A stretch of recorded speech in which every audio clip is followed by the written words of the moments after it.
Assalamu alaikum. Mon nom c'est Moulay Seck, président mouvement Alliance des bâtisseurs, un fils de Médina Fall, un fils de la zone nord, un fils de Thiès, un Sénégalais qui a vécu longtemps à l'étranger, qui est revenu servir son pays. Une activité sportive pour marquer votre entrée en politique, je peux dire, ou bien le lancement du mouvement en vue des élections locales? Loin de là, on a lancé le mouvement, ça fait plus de presque 2 ans. On a fait beaucoup d'activités, mais vu les restrictions liées à la Covid, on ne pouvait pas faire une activité sportive, une manifestation sportive de cette envergure. Maintenant, les restrictions étant levées, donc on offre à la jeunesse une grande fête et vous voyez très bien avec l'affluence que la jeunesse avait soif de cela, la jeunesse voulait s'exprimer et bien voilà, on leur a offert cette opportunité aujourd'hui avec un très grand tournoi de foot qui regroupe plus de 19 équipes. Moulay a déclaré sa candidature pour la mairie Thiès Nord. Le chef de l'État a décidé, il a choisi une date d'abord, c'est le mois de janvier. Qu'est-ce que vous en pensez, vous, leader politique et prétendant à la mairie Nord? Voilà, on était prêts, on était sur le terrain depuis plus de 2 ans, comme on vient de le dire.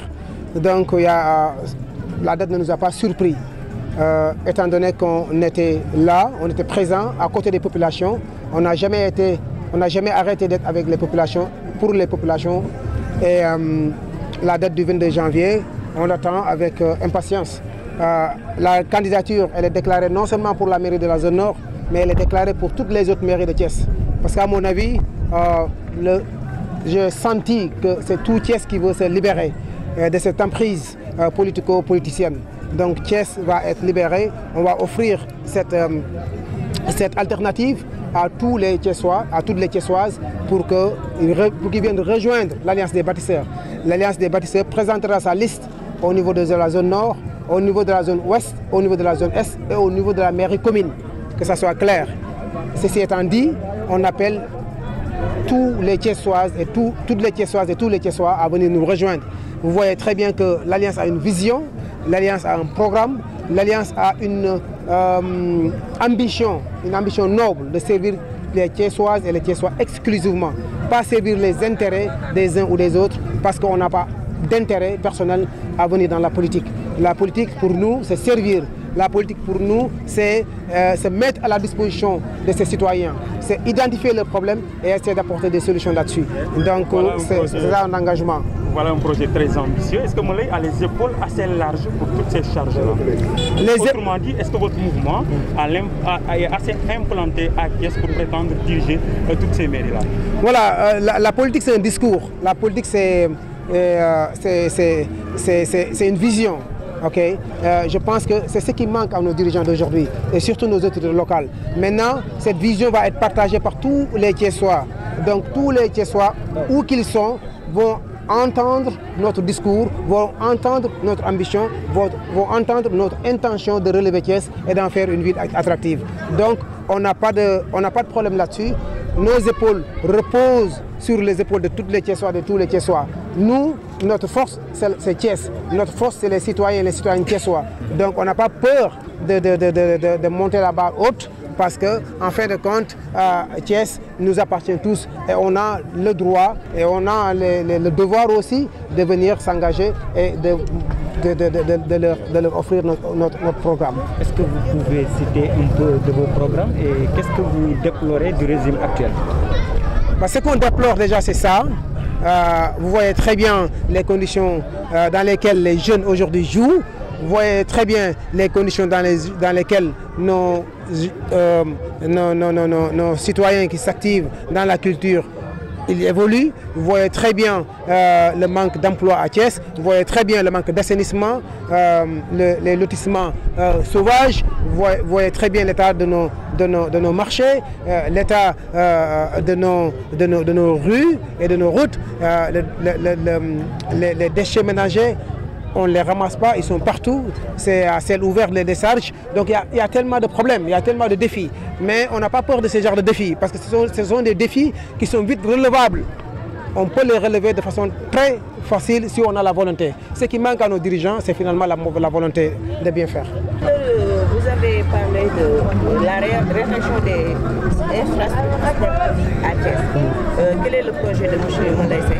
Et pour les locales, est-ce que vous comptez vous allier avec eux? Je réponds par la dernière question. Pour les locales, effectivement, on est venu offrir à Thiès ce qu'on a amené.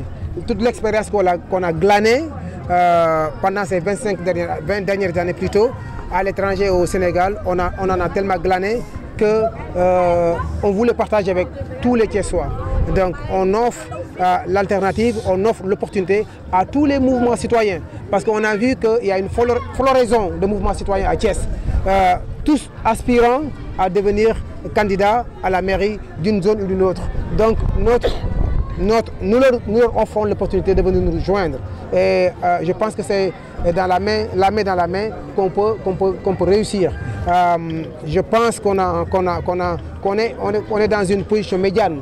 On n'est ni de l'opposition ni du pouvoir. Donc tous les gens qui flottent autour de ces deux pôles politiques, on les appelle parce que finalement c'est Thiès qui les intéresse et c'est Thiès qui nous intéresse. Vous ne pensez pas rejoindre? J'attends, j'écoute. Si j'ai une offre, je l'étudie et si elle est meilleure que la mienne, il n'y a pas de problème. Dans l'intérêt de Thiès, on pourrait rejoindre qui que ce soit dans l'intérêt de Thiès. Mais encore faudrait-il que l'offre soit meilleure que celle qu'on a. waaw asalaamaaleykum. Donc comme ni ñu ko waxee ci tubaab bi tey li ñu fi dajale mooy ñu fêter avec la jeunesse thiessoise, la jeunesse de la zone nord, la jeunesse waaw ndawi Thiès yëpp. ndax gis ngeen ni football bi ba corona bi dugg see ba léegi mbas mi dugg see ba léegi dañ ko taxawaloon tey nag ñu wax waa Thiès yëpp ñu ñëw rejoindre ñu fii ci stade bi plus lu tolloo ko ñaar fukki équipe am na équipe yoo xam si ci yeneen i zone ñoo xam dañoo bëgg a rejoindre mouvement bi bépp équipe ak fépp foo ne ci Thiès boo bëggee rejoindre ñu ngi leen di tijjil ñoom ñëpp ñu ñëw parce que xaj nañ ci li ñuy joxe tey mooy ko ndaw ñi wane seen bopp ndaw ñi sport na leen xamee ak culture te loolu amuñu woon opportunité pour def ko tey nag jox na ndaw ñi opportunité boobu pour ñëw def ko ndax dëkk bi amul lu dul ndaw ñi kon foog ñuy sargal ndaw ñi di leen fàttali ko ñu mag ñaa ngi fi ñu ngi leen di gunge ci seen i bëgg-bëgg ñu ngi leen jàppale seen i bëgg-bëgg donc loolu moo sabab tey daje bi fii. ŋaañ nga sànq ñàkkum jumtukaay yi ñuy tàggate yaram ci dëkk bi ndax yow sa programme loolu fës na ci pour xale yi bañ a mën a am seen tàggat yaram. waaw suñu programme loolu fës na ci te bu ci fësul sax war na leen jaaxal ndax ñun yàlla dogal na mat na ñaar fukki at réew mi nga xam ne mooy réew mu football muy Angleterre fa nañ dëkk fa nañ dund lu yàgg kon ñun buñ ko defulee kon ñun jàngeen foofu dara kooku lii njëkk a def mu leen foofu la ndaw yi gën a gis seen bopp muy sport muy culture foofu la politique war a jëm ndax dëkk bi tubaab daf koy wax ni dëkk bi ñun moomuñu ko suñuy doomi ëllëg ñooñu ko abal kon bu fekkee dañ laa abal mbir da nga kaa war a xool kala ko abal nan la ko bëggee nga téye ko noonu waaye ñun ni ñu téyee lii xam nga ni baaxul ndax man fii laa juddoo yaroo fi màgg fi te stade bi ni ma ko bàyyoon ba léegi defe naa noonu la mel weesu bu miir bi ñu ci yokk donc dara yokku ci te defe naa lii moo am stade champ de course lii moo am stade Maniang Soumaré stade Lat Dior moom fa doon ko tëj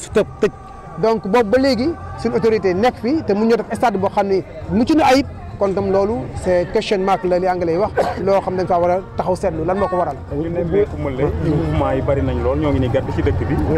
yow nga am mouvement grande majorité présidentielle réew mi bokk ca réew mi yor Thiès ndax ma lay am na ku muy xalaat ci ñooñu ànd ak moom élection yi ndax ma lay itam am na doole ji ko may mu demal boppam ci local yi ñu dëgmal janvier.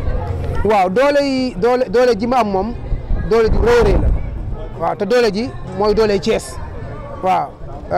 wolof dafa wax ni doole jën ndox kon ndox mi mooy Thiès man maay jën yi kon lépp lu ñuy wut rek laajuñu ko Masamba laajuñu ko Don Demba ñu ngi koy laaj Thiessois yi ak Thiessoises yi donc jaakaar nañ ni jour bu ñu génnee suñu offre comparé Thiessois yi jël ko comparé ko yeneen offre yi fi nekk ñoom ci seen jëmmi bopp den xam ne Alliance des bâtisseurs c'est offre le meilleur programme pour sortir Thiès de ce gouffre kon ñun ragaluñu dara parce que xam nañ Thiessois yi ay gor nañu xam nañ Thiessois yi ñu ràññee nañu xam nañ Thiessois yi ñu yeewu nañ ci politique ba ku leen di nax léegi fi mu ne xam nañ ko waxuma laa Thiès sax mais yeneen i dëkk sax ku leen di nax sax xam nañ ko rawatina Thiès boo gisee li fi xew jamono yëpp nga xam ne Thiessois yi ñu ngi mer gàddu ñoom ñëpp ngi guux jàpp ni ñu ngi xaar bis bu rafet rek pour exprimer seen mer mboobu parce que nit ñi rusul stade bi lan ngay ñaawlu ci gestion bi nga xamante ni moom lañ teewee mairie bi wala commune bi. waaw mairie bi ak commune yëpp Thiès am na benn tronc moom loo xam ni moom la nit ñi gën a jàmbat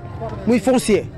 waaw foncier moom dafa mel ni li ñuy wax benn bombe la boo xam ne latente day xaar rek mu jóg pour mu exploser mairie boo dem fekk nañ ñu dagg cimetière yi fekk nañ ñu dagg école yi fekk nañ dagg marché yi fekk nañ dagg stade yi boo xoolee mën na faal li muy rëy benn stade bii moo fi am ak benn terrain buy xale yi football muy Youssou Bey te pourtant sur le plan de lotissement tout le temps dañuy prévoir stade école cimetière marché espace vert loolu moo gën a yéeme c'est-à-dire Thiessois yi dañ leen maanaam nga baal ma dañ leen a étouffé dund gu ñu dund sax maanaam noyeetuñu ci benn kii kër yi xat na mbedd yi xat na te lépp maire yi ñoom ñoo ko waral parce que suuf yi ñu war a bàyyi pour nit ñi noyyi ci yëpp suuf yooyu nañ dagg jaay ko def koy kër donc loolu mooy premier problème deuxième problème ñu dem ci yi nga xam ne ak jumtukaay yu yomb la maanaam marché yi boo xoolee suñu marché yi xat na salte na te lii ñor suñu autorités yi lépp rek mooy seen recettes yi